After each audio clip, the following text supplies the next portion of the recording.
Hi viewers, இது நம்ம cooking home Tamil channel. இன்னைக்கு நம்ம பார்க்கக்கூடிய ரெசிபி வந்து கேப்பை எண்ணெய் புட்டு. ஒரு ஹெல்த்தியான ஒரு குழந்தைகளுக்கு வந்து ஊட்டச்சத்து மிக்க ஒரு ரெசிபி தான் பார்க்க போறோம். கேப்பை எண்ணெய் புட்டு. இதுக்கு வந்து தேவையான பொருட்கள் நம்ம வந்து என்னன்னு பார்ப்போம்.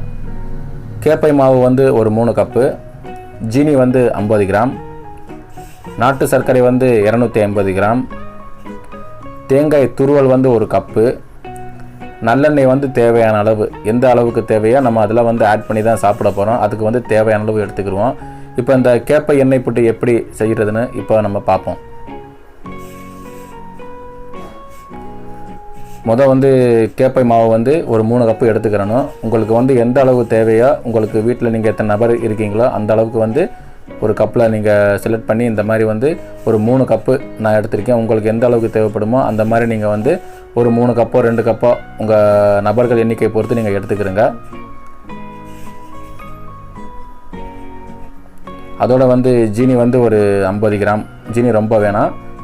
அடுத்து நம்ம வந்து நாட்டு சர்க்கரை வந்து ஆட் பண்ண போகிறோம், அதனால் வந்து ஜீனி ரொம்ப வேணாம். இந்த மாதிரி ரெண்டுமே கலந்து ஒரு தட்டில் மாற்றிக்கிறங்க. இப்போ நம்ம வந்து இது நல்லா மிக்ஸ் பண்ணணும். அதுக்கு முன்னாடி வந்து ஒரு 150 ml வந்து சுடு தண்ணி தான் எடுத்துக்கிறணும்.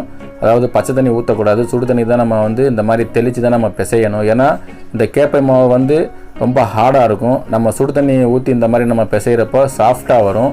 பிட்டு கூட பார்த்தோம்னா நல்லா ஒரு டேஸ்ட்டாக இருக்கும். நல்ல ஒரு நம்ம பிசைகிறப்போ நமக்கு அந்த கட்டியாக இல்லாத மாதிரி நம்ம பார்த்து பிசையணும். அப்போ தான் அந்த ஹார்டாக இருக்கிறது சாஃப்டாக இருக்கும். இந்த மாதிரி கொஞ்சம் கொஞ்சமாக பிசையுங்க. மொத்தமாக தண்ணி ஊற்றி வந்து பிசையக்கூடாது. மெயினாக வந்து பார்த்தோம்னா சுடு தண்ணி ஊற்றி தான் நான் சொன்ன மாதிரி பிசையணும். இப்போ நான் இந்த மாதிரி பிசைஞ்சு வச்சுருக்கேன். நீங்களும் இந்த மாதிரி ரெடி பண்ணி வச்சுக்கிறேங்க. மாவு இந்த மாதிரி சாஃப்டாக இருக்கும். இப்போ நம்ம இட்லிக்கு எப்படி நம்ம ரெடி பண்ணி ஊற்றுவோமோ அதே மாதிரி வந்து ஒரு இட்லி சட்டியில் வந்து நம்ம தேவையான அளவு வந்து தண்ணி ஊற்றுக்கிறணும். தண்ணி கொஞ்சம் நேரம் காயட்டும்.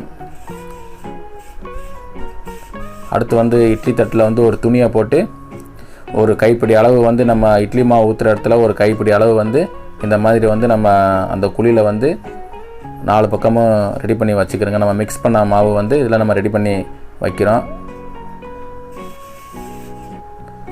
உங்களுக்கு எந்த அளவுக்கு தேவையோ அந்த அளவுக்கு நீங்கள் வந்து வச்சுக்கிடலாம்.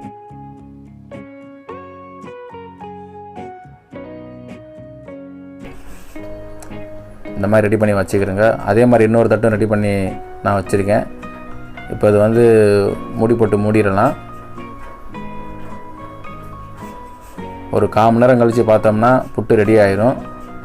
இப்போ 1/4 மணி நேரம் கழித்து நம்ம எடுத்து பார்க்குறோம். புட்டு பார்த்திங்கன்னா அவ்வளோ ஒரு வாசனையாக டேஸ்ட்டாகவும் இருக்கும். நல்ல ஒரு சத்தான ஹெல்த்தியான ஒரு ரெசிபி இது. குழந்தைகளுக்கு கொடுத்தோம்னா எலும்பு நல்லா பலம் பெறும். இப்போ ஒரு தட்டில் நம்ம இது மாற்றிடுவோம். இப்போ ரெடியான அந்த கேப்பை மாவு புட்டு வந்து நம்ம இட்லி எப்படி எடுப்போமோ அதே மாதிரி லேசாக தண்ணியை தெளித்து இந்த மாதிரி எடுங்க. இந்த மாதிரி எடுக்கிறப்போ உங்களுக்கு துணியில் ஒட்டுதுன்னா நீங்கள் வந்து துணியில் வந்து லேசாக எண்ணெயை தடவி அதுக்கு மேலே வந்து நீங்கள் அந்த புட்டு மாவை வச்சு நீங்கள் வேக வைக்கலாம். நான் அந்த மாதிரி செய்யலை, அதனால் எனக்கு வந்து இந்த மாதிரி ஒட்டுது புட்டு வந்து சரியாக எனக்கு வரல. நீங்கள் வந்து எண்ணெயை தடவி வச்சிங்கன்னா உங்களுக்கு அப்படியே ஈஸியாக வரும் எடுக்கிறதுக்கு. இப்போ ரெடி பண்ணியாச்சு. இதோட வந்து தேங்காய் துருவல், நாட்டு சர்க்கரை, அப்புறம் கேப்பை புட்டு இருக்குது. இந்த புட்டை வந்து நல்லா உதிரியாக உடச்சி வச்சுக்கிறோங்க.